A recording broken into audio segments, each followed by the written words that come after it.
chapitre 32, dans lequel Phileas Fogg engage une lutte directe contre la mauvaise chance. En partant, le China semblait avoir emporté avec lui le dernier espoir de Phileas Fogg.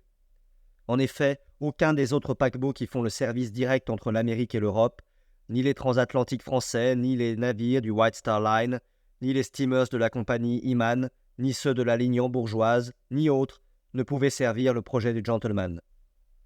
En effet, le Pereire de la compagnie transatlantique française, dont les admirables bâtiments égalent en vitesse et surpassent en confortable tous ceux des autres lignes, sans exception, ne partait que le surlendemain 14 décembre. Et d'ailleurs, de même que ceux de la compagnie hambourgeoise, ils n'allaient pas directement à Liverpool ou à Londres, mais au Havre, et cette traversée supplémentaire du Havre à Southampton, en retardant Phileas Fogg, eût annulé ses derniers efforts. Quant aux paquebots Iman, dont l'un, le City of Paris, mettait en mer le lendemain, il n'y fallait pas songer. Ces navires sont particulièrement affectés au transport des immigrants, leurs machines sont faibles, ils naviguent autant à la voile qu'à la vapeur, et leur vitesse est médiocre. Ils employaient à cette traversée de New York à l'Angleterre plus de temps qu'il n'en restait à Mr. Fogg pour gagner son pari. De tout ceci, le gentleman se rendit parfaitement compte en consultant son Bradshaw, qui lui donnait jour par jour les mouvements de la navigation transocéanienne. Passepartout était anéanti. Avoir manqué le paquebot de 45 minutes, cela le tuait. C'était sa faute à lui, qui au lieu d'aider son maître n'avait cessé de semer des obstacles sur sa route.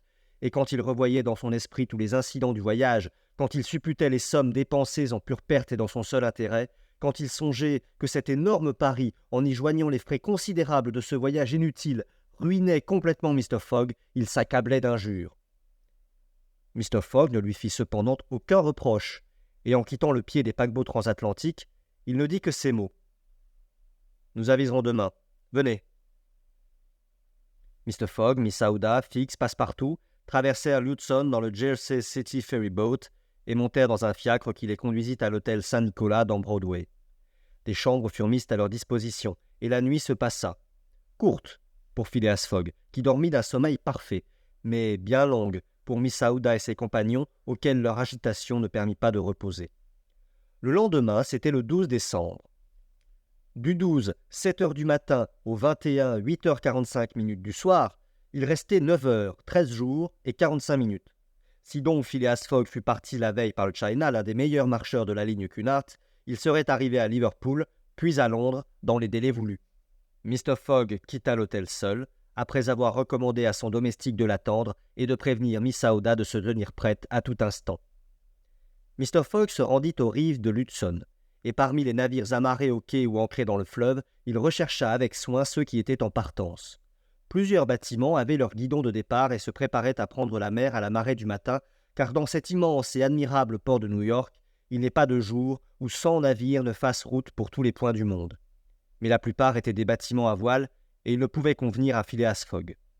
Ce gentleman semblait devoir échouer dans sa dernière tentative, quand il aperçut, mouillé devant la batterie, à une encablure au plus, un navire de commerce à hélice, de forme fine, dont la cheminée laissant échapper de gros flocons de fumée indiquait qu'il se préparait à appareiller. Phileas Fogg héla un canot, s'y embarqua, et en quelques coups d'aviron il se trouvait à l'échelle de l'Henrietta, steamer à coque de fer dont tous les hauts étaient en bois. Le capitaine de l'Henrietta était à bord. Phileas Fogg monta sur le pont et fit demander le capitaine. Celui-ci se présenta aussitôt. C'était un homme de 50 ans, une sorte de loup de mer, un bougon qui ne devait pas être commode, gros yeux, teint de cuivre oxydé, cheveux rouges, fort encolure, rien de l'aspect d'un homme du monde.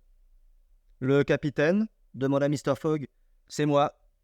Je suis Phileas Fogg, de Londres, et moi, Andrew Speedy, de Cardiff. Vous allez partir dans 1 heure. Vous êtes chargé pour Bordeaux. Et votre cargaison ? Des cailloux dans le ventre. Pas de fret, je pars sur l'est.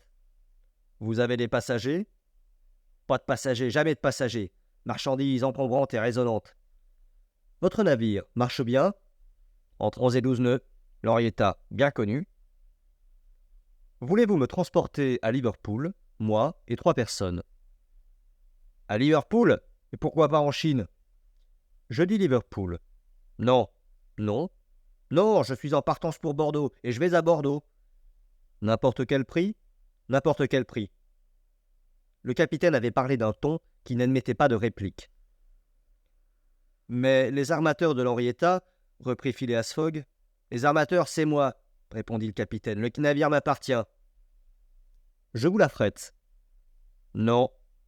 Je vous l'achète. Non. Phileas Fogg ne sourcilla pas.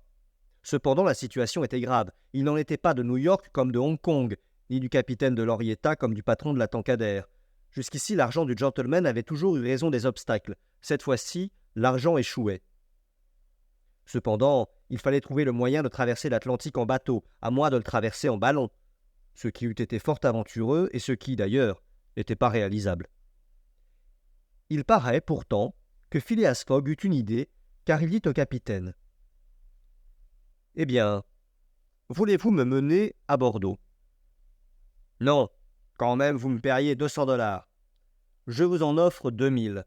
Par personne ? Par personne. Et vous êtes 4 ? 4. Le capitaine Speedy commença à se gratter le front comme s'il eût voulu en arracher l'épiderme. 8 000 $ à gagner, sans modifier son voyage. Cela valait bien la peine qu'il mît de côté son antipathie prononcée pour toute espèce de passagers. Les passagers à 2 000 $, d'ailleurs, ce ne sont plus des passagers, c'est de la marchandise précieuse. « Je pars à 9 heures, dit simplement le capitaine Speedy. « Et si vous et les vôtres, vous êtes là ?»« À 9 heures, nous serons à bord, » répondit non moins simplement Mr. Fogg. Il était 8h30.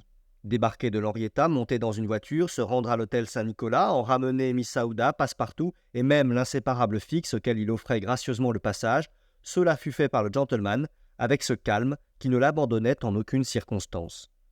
Au moment où l'Henrietta appareillait, tous 4 étaient à bord.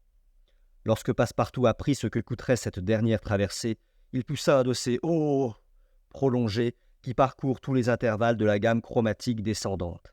Quant à l'inspecteur Fix, il se dit que décidément la Banque d'Angleterre ne sortirait pas indemne de cette affaire. En effet, en arrivant et en admettant que le sieur Fogg n'en jetait pas encore quelques poignées à la mer, plus de 7 000 livres manqueraient au sac à banknotes.